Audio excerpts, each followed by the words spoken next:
So it is still winter time here. It's in February now.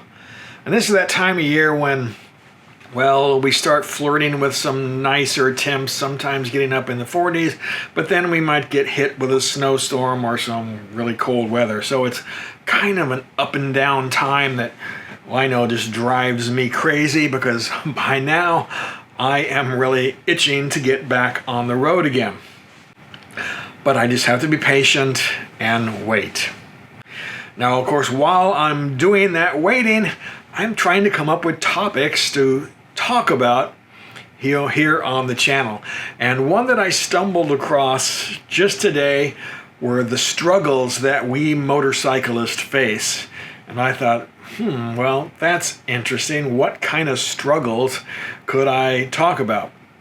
So I went out to ChatGPT and I asked it, what are the struggles that we motorcyclists would face on a daily basis? And this is what it came up with.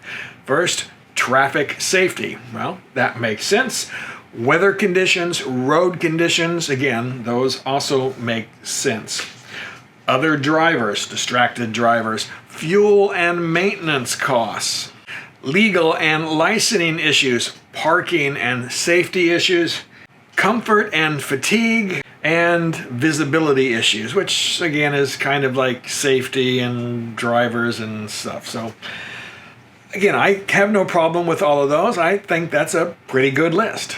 Now, on the other hand, I also found a discussion going on in a Quora group that was asking just that very question. What are some of the struggles that we motorcyclists face, right, every day? So there were some interesting ones in here. Here's some pain in the butt ones, right? Not dripping gas on your gas tank after you fill it up, right? I mean, the struggle is true, right? Now, another one is that, of course, motorcycles cost too much and it's just way too expensive to maintain them. Again, well, I don't know that they cost too much. We've talked about this before, that pretty much they're in line with the same thing that they cost back in 1980 when you adjust everything for inflation. Maintenance costs, well, they're a lot more complicated now, so yeah, I think prices have definitely gone up there. Now, another thing that's a pain in the butt is getting dressed and undressed, right? I mean, in this one, I know for me is definitely real. I live just a couple of miles away from my dealer, so when I want to go up there, I don't bother putting on my gear and everything just to ride 2 miles. I just jump in the truck, right? It's just so much easier. Whereas getting on your motorcycle, well, it takes a lot of effort. Sometimes it can be a half an hour process to get all suited up. And for we old guys and gals out there, it's of course getting on and off your bike. I know that when myself and my buddies go out for a ride, every time we stop, in the headset you can hear, you know, all the old man noises as you're getting on and off the motorcycles. Now, another thing that we old guys have to deal with is having to stop and pee every 30 minutes. Now, a couple of other things regarding motorcycle culture that people were complaining about is, one, finding community, finding people to ride with. And I mean, I guess I can see if you live in a more remote or rural area, there's not going to be a whole lot of people to ride with. However, for those of us who live in and around cities in the suburban areas, it's usually pretty simple. I mean, all you have to do is go out and join your local hog chapter, or there's an Indian riders group, again, right around the corner from me here. And on Facebook, there are a number of groups here in the New England area anyway that are very active that you can get involved with, again, right there on Facebook. So they are out there, but you do have to get out and go look for them, right? If you're just sitting in your basement playing video games, well, you ain't gonna find anybody. Now, another issue regarding culture that came up was stereotyping. Yeah, I mean, we motorcyclists do get stereotyped a little bit, right? And I've been accused of doing it myself. When I talked about Harley-Davidson motorcycles and some of the things I didn't like about the Harley-Davidson culture, I got accused of stereotyping, and I admit that in that video I did do that. I painted with a broad brush on purpose.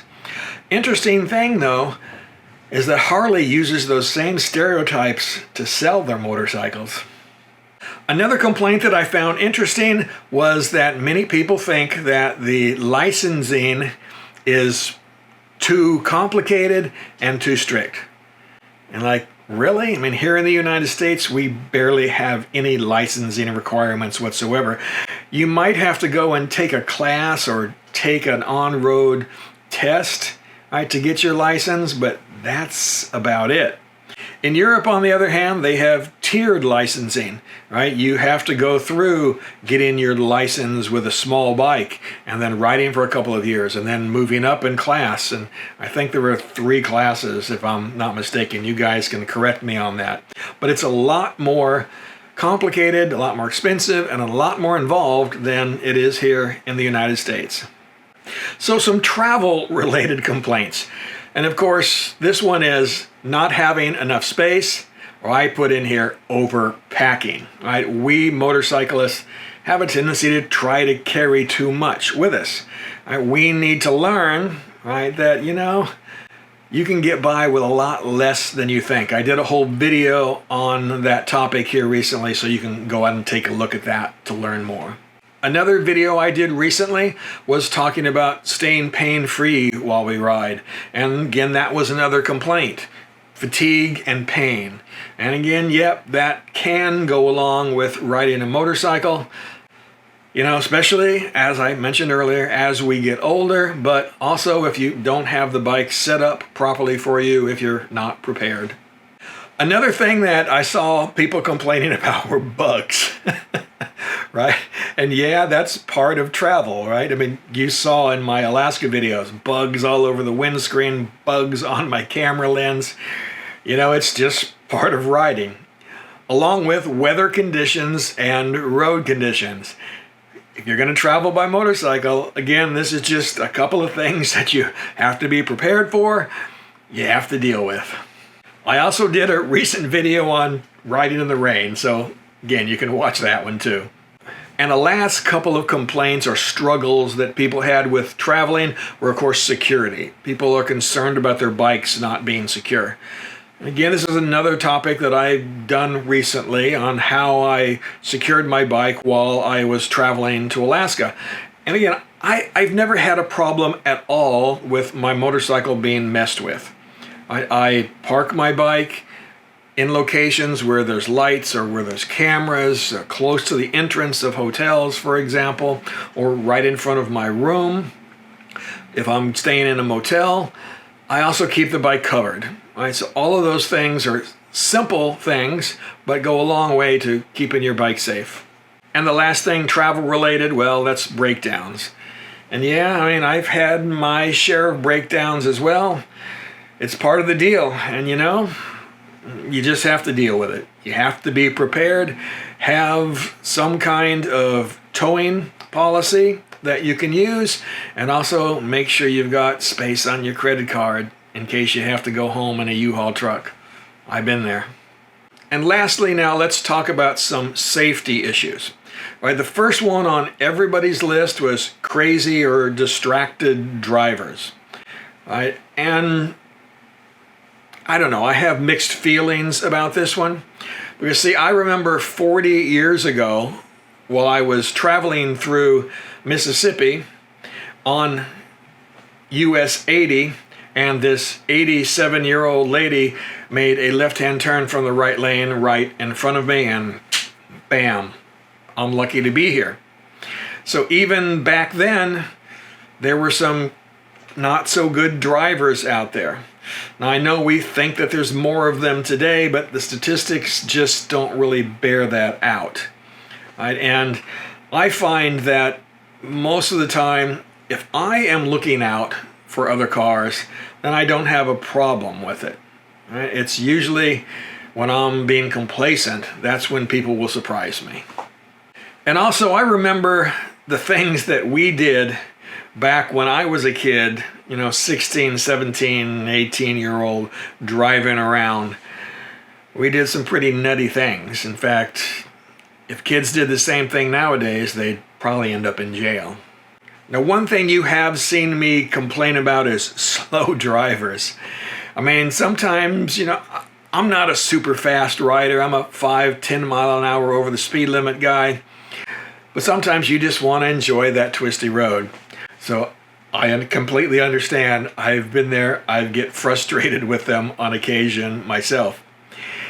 And somebody else had mentioned that in those particular instances, they get very frustrated with the fact that they have a double yellow line and they live in a state where you're supposed to pay attention to that double yellow line. So I get it. I've been there. But sometimes all you can do is just throw your hands up and wait. So another safety thing while traveling is, of course, critters, right?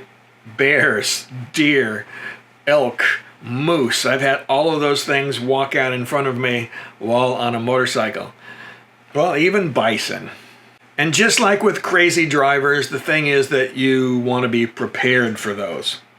I mean, so far, I've been good. I've been able to spot them ahead of time. I know when I should be looking for them, at dawn, at dusk. Sometimes if it's just raining, overcast, right, that will get the deer out on the road. So when you know that those circumstances are right, well, slow down and be prepared. And this last one, a lot of people were complaining about as well, and that is not being able to lane split. See, most riders don't want to sit out in a hot day in traffic, and I don't blame them. I don't want to do that either. So many start saying that, well, we're not safe, we're going to get rear-ended and all of these kinds of things. And that's where you kind of lose me a little bit. Right? I'm not against lane splitting or more appropriately filtering. If they had a law here in the Massachusetts area, I would definitely take advantage of it when the circumstances warranted it.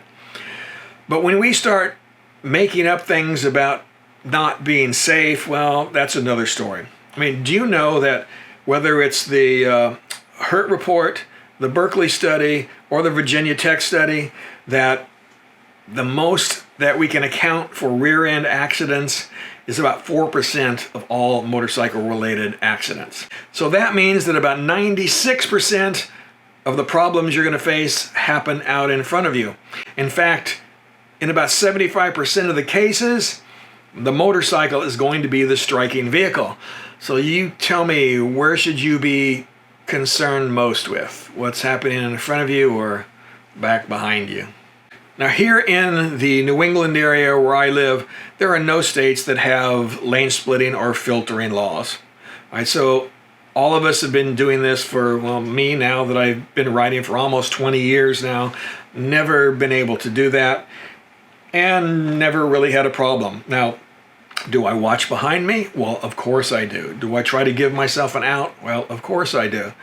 But again, it's not as big a problem as everybody makes it out to be. All right, guys, so that's it. I hope this was kind of a fun little topic. So you let me know, are there other struggles that you deal with as a motorcyclist?